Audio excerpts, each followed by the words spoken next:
Hello, and welcome to Down in the Bunker. Today's guest is the meme meister himself, Aaron Patton. Aaron, thank you very much for joining us. My pleasure. Love to be here. So could you tell us a little bit about yourself? Yeah. So I'm a lawyer by training, but before I was a lawyer, I actually worked at Netscape doing database administration. For those of you old enough to remember Netscape.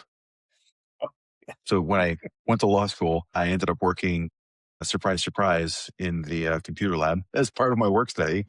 And then when I moved to New York and I started practicing, on my second day, my one of the partners came in and he handed me a DVD.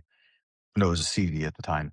And he said, review these documents. He just walked out. And so that was my introduction to eDiscovery. So I popped it in the drive. It was like a little containerized iPro database. And I kind of went through it. I made a little spreadsheet coding sheet. I handed him a memo with the printed out documents.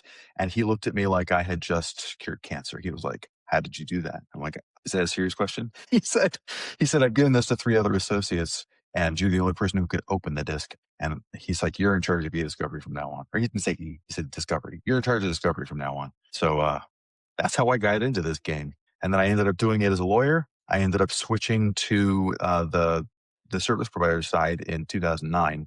And I spent 16 years doing eDiscovery consulting, confer advocacy, writing on LinkedIn. You know about the memes. I've also been a sales AE. I've done a lot of hats. I also ran reviews on some big securities litigations. So I've been around the block. I built my own concordance databases. I've created deduplication software based on text alone back in 2006. So I've done a few things. Well, so I mean, I tell people I've worked across the EDRM, but you worked across the EDRM. We both have. So what is it that you do currently that you're really excited about? Well, so I'll talk about work first. So I work at Everlaw. I'm a solutions architect there. What I do is basically kind of show people how to use the software, how to use the tool, kind of where the rubber meets the road. Because, theoretically AI is cool, but until you actually see it find the best document on day one, you probably are a little skeptical, right? So that's kind of my job, is bringing it to where whoever the customer is, bringing it to where they are and the problems that they're having and how we can potentially work through them or even solve them. And what I'm excited about mostly, which you can probably see on LinkedIn, is I love building AI prompts, skills. I'm kind of starting to chain them together. I just built my first Claude plugin, which is awesome. So it's like a little skills packet that you can call from any chat as opposed to a skill or a set of skills that you put into a project. That's very exciting. And then the stuff we're doing at Everlaw with Deep Dive is, I think, amazing. Running natural language questions and getting fully formed answers with citations and quotations across millions of documents. I mean, come on. That's the dream. Yeah, for any lawyer, that must be the dream. Time saving, cost saving. Yeah. And I mean, I've spent some time working with other platforms. I haven't had the opportunity to get onto Everlaw. I do hear good things. So Not how do just you for think? me, I hope. How do you think the next couple of years are going to go? How do you see it from a review standpoint, and how do you see it from a data in an organization standpoint with AI? It's a big question. I guess I'll answer that with the way that I sometimes get the question: is this going to kill the profitability of a law firm, or isn't this going to hurt the profitability of service providers? My answer to that is always the same, which is courts have approved TAR, so you're still going to do it. So that line is still there. But what if you didn't have to wait for TAR to finish to reach out and pull that advanced consulting and insights revenue, or just insights for the lawyers, but also all of that high level consulting for the service providers? What if you could pull all that into month one, and now you're kind of running in parallel? It seems like revenue acceleration to me. And so people worry that it's going to take away review. And I think ultimately it will augment review quite a bit. But I also think there are going to be new roles. You've got document reviewers, but I think new roles are going to be things like AI output validators, people who are making sure that the tools are actually outputting what you're looking for, not just outputting outputs. Yeah, hallucinations. Yeah, well, hallucinations, but also sometimes computers do what you tell them to do, and if you told them to do something, it's going to do it to the letter, and you might not have realized that there was a double meaning or that there were code words that you might miss, or it's doing the thing you asked it to do. So, like you asked it to find all of the things about a stock drop, but what it also is doing is like looking at inventory drops, right? That's stock, Yeah, that's dropping. So I think that's a simplistic example, but I also think that it's illustrative of where we're headed because the validation work. I think everybody who's worked with AI, had you worked with AI and kind of had to kind of filter through all of the stuff it gives you? so to a point, I've been in a place where I've been assisting vendors. So I've been working on the software side, been working with a company called Merlin, and they really approached the AI. I've taken with both hands. Great piece of software. So I assist like the vendors who then sell out to law firms in using the platform, or have been for the last 10 months. And it's quite. I think the role coming, or I see coming, is definitely prompt engineer, and then seeing how the results are. So the way the Merlin works is you'll end up with a summaries on one side and then a report building on the other side, and they use a different LLM for each one of those tasks. But it's done. The report's probably equivalent of what a senior associate or a partner would do, and the summaries are what a paralegal to junior associate would put together. Well, that's the way that But it's not the light quality work, of the AI. right? Reviewing that No, stuff and making sure it's accurate is not light work. Just like document review, you're hmm reviewing these outputs, and then you have to kind of go behind it to make sure that the documents being cited for a proposition actually support that proposition. I think the work is going to shift. It won't be responsive, non-responsive forever, but it will still definitely necessitate review and validation, which, on large cases is, I don't know that the revenue can be any less because the skill set is going to be much higher to be able to do it. sure. Yeah, no, I think the number of size of the teams will reduce, but the skill set required to run the new tasks will be more specialized. Exactly. Exactly. And I don't know that that hurts. I don't know if that hurts. I think that helps. I mean, maybe there'll be fewer like openings, but I think that the folks who are really good at document review are going to be really good at AI validation review. It just seems like a complementary skill set to me. So that seems like an easy transition for them. And I think I think the responsive, non-responsive set, and that type of review, I think that probably is on the on the endangered list. But at the same time, people have been saying that for a decade, right? Sure. Oh, TAR's going I to mean, wipe it all out. No, it isn't. yeah, but I think the adoption of AI or Gen AI has been a lot faster than what Cal or what the predictive coding was before it. That seems to be more of a conversation, or certainly in the experience I've had over the last 18 months, is that people are far more willing to trust Gen AI than they were Cal. Well, is it Would, trust would you find the or is same? it Or try? I think they're more willing to. well, I don't know that they trust it, but I think they're more willing to try it because the barriers to entry is so much lower, right? I can understand ChatGPT and have a conversation with it. Same thing with Claude. But when you wanted to do a TAR model, it's like 95% confidence interval with a 2.5% margin of error. You've got, excluded set. You've got your seed set. Like you have so many different. There's so many more skills required and processed overhead at the beginning that it stops a lot of people in their tracks. Ingesting data into an LLM and asking it questions, a lot of barriers to entry for that. yeah, and that's a very good point. Actually, yeah, the trust side of kind of things will be built, I guess, over time. Yeah, and with all these, you've read the hallucinated cases, right? People are with all these hallucinated cases. I don't think anybody trusts AI. And that's where it's important, as you say, to do the validation point to get the hallucination, make sure that's not something that's creeping into the work. And I know something that, as I say, when I've been working with Merlin, they're quite specific about that. Testing has already been done throughout the system, so it doesn't produce the hallucinations in the results, which is why it gives you, Yeah, in the and summary, you get your example documents, and in your report, the same points. You can actually go and check the results, And which the checking the is going to be results also sometimes requires context checking as well. I use the example of you want to go into the document to check the context because even if in a tool like Deep Dive you see a quotation, the quotation is out of context. And so if you go into the tool, there might be a JK right after that statement, and that flips the context 180 degrees. Be nice to know that, but you have to look. yeah, yeah, yeah, and that's where for my background, it's more on the forensic kind of thing. So I did a forensics degree, so I kind of treat the eDiscovery with a forensic eye, so eye for detail, which I guess you have to do as a lawyer as well. Yeah. Although I will tell you, having worked with some super pros in forensics, every time we did something even as simple as a collection, I couldn't believe the level of detail that they were recording,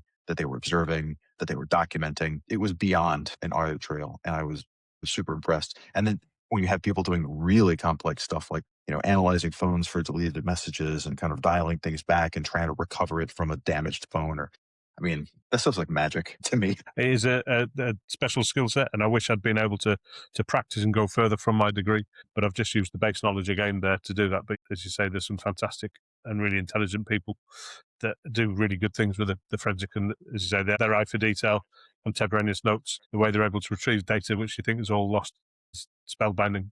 And that's Yeah. someone that's got Yeah. a technical background. So I can imagine for some of the lawyers who don't have that background, it must be wizardry or voodoo. And then you watch it on TV and you're like, that would never happen that way. 30 minutes, no problem. Yeah, right. Let me just run this quick analysis. I'm just going to run over to court real quick and testify. We've just been touching the AI.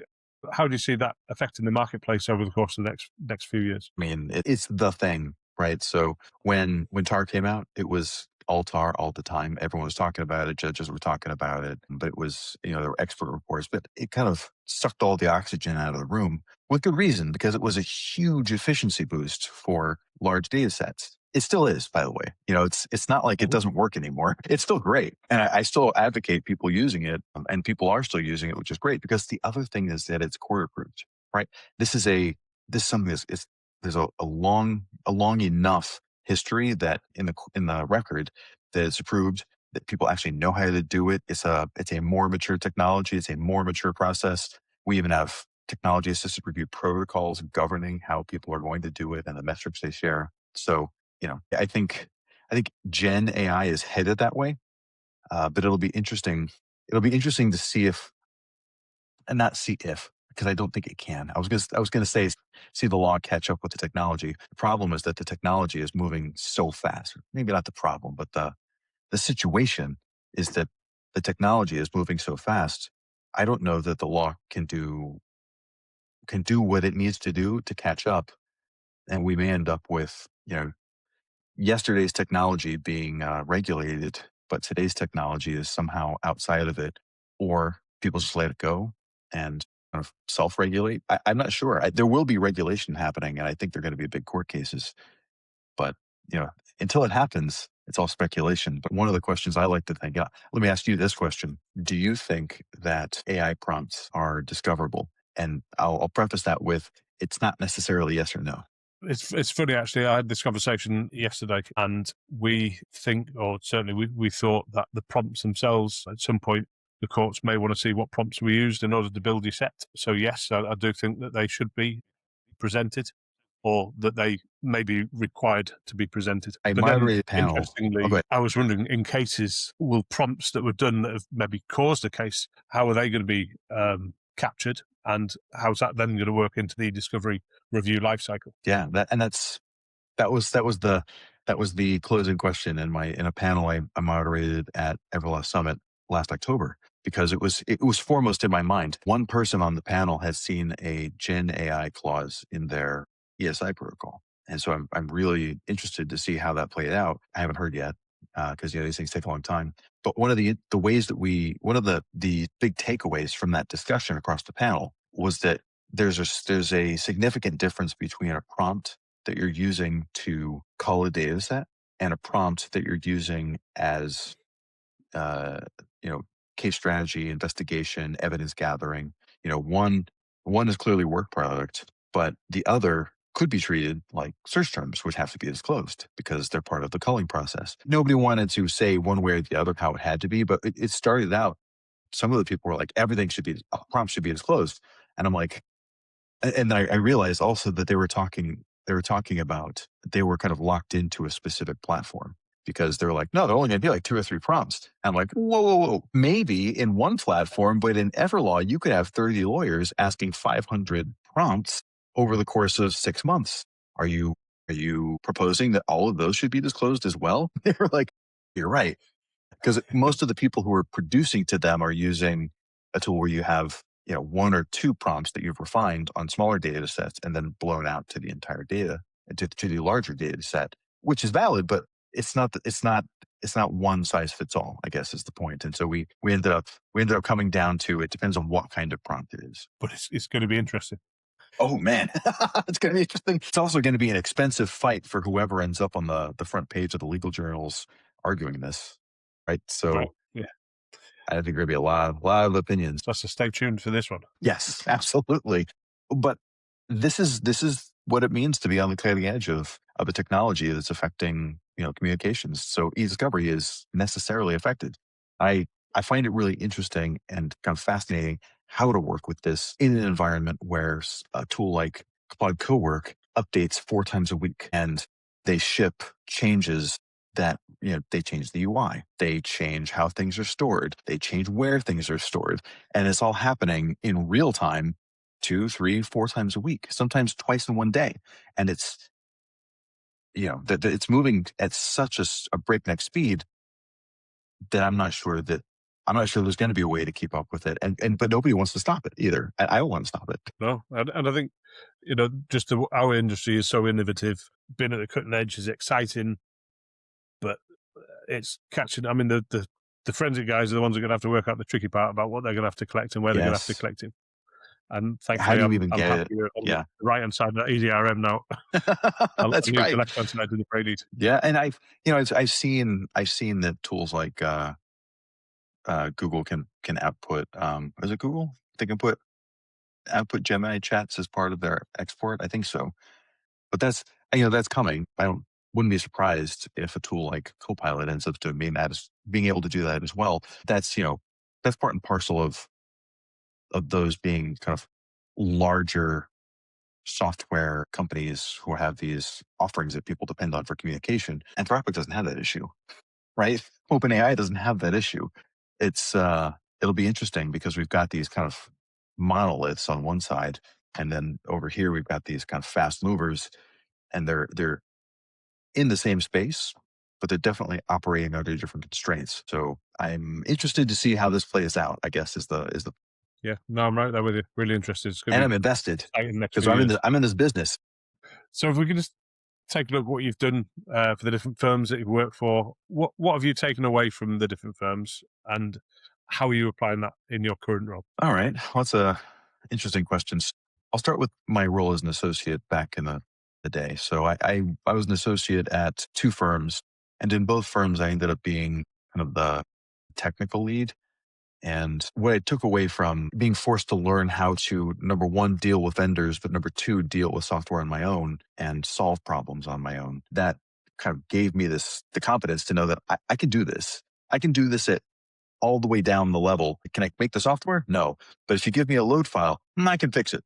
So like when you get down to that level and your firm is relying on you to be able to do things like load 600,000 documents from a producing party, and depositions start in 2 weeks, and you're working on concordance 8.2, when you do it, you're like, I didn't know I could do that, but I can. And so I think from that perspective, it gave me a lot of confidence technically, but it also made me realize that a specialized skill set like eDiscovery made me more valuable. Partners were bringing me into partner level calls and meetings to talk about discovery deficiencies or discovery strategy about what should be requested or how it should be requested, bringing me into special master arguments to make the argument for our side, right? I don't know that I would have had that opportunity as a second year or third year associate to go into court and do that. But they literally were like, we can't do it because we don't understand it. And even if you wrote me a script, I wouldn't do it right. So they just handed it to me, so those 2 lessons were pretty big. And then I worked at a place called Precision Discovery. And that was a startup that was pretty special because I got to hire I have this kind of circle of friends who are all really smart and good at law, but also document review and kind of understanding the platforms, because we'd all worked together as associates or co-counsel. I got to hire them all. So we ended up with this national e-discovery practice of my best friends who happened to be amazing project managers and e-discovery consultants. They were all lawyers. So they had been in court. They'd done this stuff. We'd all kind of come up together understanding how to work with each other. And so we also had this nice shorthand. Well, until Everlaw, it was the only place I'd ever worked where I liked everybody I worked with. That's kind of a special thing. And it ended up being acquired by TrustPoint One, which is where I was right before Everlaw. And I'll tell you, one lesson I learned from them was that if you work for somebody who gives you the leeway to do innovative things, you're in a good place. When I worked at Netscape, I came up with an innovative way to, if you remember the Palm Pilot, how to synchronize a Palm Pilot to a local computer, which would then synchronize to the server and then back. And so it would keep last in time updates as across all of them. So it was backed up and on the computer and on the device, regardless of where you changed it. And so it was kind of a hub and spoke architecture. And the IT director, after I did it for Mike Homer, who was the VP of the Net Center, he told a bunch of other people about it. And so I ended up doing it for Jim Barksdale, who was the CEO of Netscape. At this point, I am a temporary worker, right? My title is administrative assistant to the executive administrative assistant to the executive vice president of Net Center, right? But here I am on their computers, putting all of their like $1 million contact lists out, taking it out of this deprecated iMac or Macintosh software into Act 4.0 on a Palm Pilot. And so I did it for him. And then I did it for Jim Barksdale. And then I got called into the IT director's office. And he's like, I heard you've been doing this. So walk me through what you did. And so I walked him through it. And he's like, do you think you could document it? I was like, yeah, I could document it. So I put together this big document with screenshots and like, this is how you do it. And this is what this means. And this is how you clean the data and make sure they mapped correctly. I turned it into him on a Friday and I got a call that Friday afternoon that my contract had been canceled. So as soon as I turned it in, I got fired. And what was the big lesson that I took from that for a long time was to kind of hoard your knowledge. But the lesson that I really learned from it 2 years ago after a lot of reflection was work in a place that rewards innovation. So one of the great things about TrustPoint was that like I was coming up with these innovative ways to demonstrate value on document review, on, with Salesforce templates and demonstrations and, like ways to demonstrate value in a process that's hard to demonstrate value. And they were like, do it. And it was great. They never said no. So it's fantastic. And Everlaw is the same way. So like I have a job, I do that job, but then there's also the other things I'm interested in also inform a lot of the other aspects of what we're doing on the AI front. And so I get to be involved in a lot of those things and experiment with the tools and push its limits and, see if it hasn't broken, but like sometimes you get outputs, you're like, oh, that's a weird output. I wonder why that happened. You start futzing with the prompt and you're like, oh, I see what happened. That language is what did it, or the order was reversed. So that was a long-winded answer, but those are the things that I've taken away from each of the places I've worked post-law school. Awesome. Thank you. Now you do something that brightens my day every day on LinkedIn. I know we haven't got long left, but tell us a little bit about Gates Dogfish. Gates Dogfish is a passion of mine. Gates Dogfish started out as a kind of a mystery account on LinkedIn. I'd seen this account on LinkedIn called Litigation God. And so I think everybody watching this and listening to this will know Litigation God. Litigation God nobody knew who he was. It turns out it was a he. It turns out we know who he is now, but nobody knew who he was. He was saying these things that were irreverent but true. Kind of saying the things that no one's allowed to say about billing, about partners, about the work, about the job. And I was like, it just went off like a bomb for me. And I started going through all of them and I'm like laughing my butt off. And I'm upstairs and my wife is like, what are you doing? And I'm like, I can't believe this. I wonder if I could do this for eDiscovery. No one's doing this. And so I started doing it for eDiscovery. And it was funny. The first time I did like 22 in the first day and nothing. Crickets. But it wasn't Aaron Patton doing it. It was Gates Dogfish with 0 followers and no connections, right? And so I started tagging people, people that I knew, but who didn't know that I was Gates Dogfish because nobody knew. And we ended up, they ended up liking it and pushing it around. And I started getting some followers. And then I started getting more followers and I got better at doing it. And I kind of realized, certain formats are better and you start to dial it in. But one of the things that I work very hard to do is I don't call out people. I don't call out software. It's the job. It's the life. It's the situation. And it's a shared experience for all of us. And I feel like the reason that we all laugh at some of this stuff is because truth plus pain equals comedy. And absolutely. I will tell you, I laugh harder than anybody at this stuff. I'm laughing in my office, and my wife is like, "Are you making memes?" Because she knows by now. And Well, I'm like, I have to this is say, going to be it great. really, I said on to everyone I know that hasn't been following it because I know it must be about 18 months or so that it's been brightening up my day. So, that, thank you. No, it's my And then pleasure, man. one You final know what? question. If nobody looked at it, I would still do it because it makes me feel good. But I love that you love it.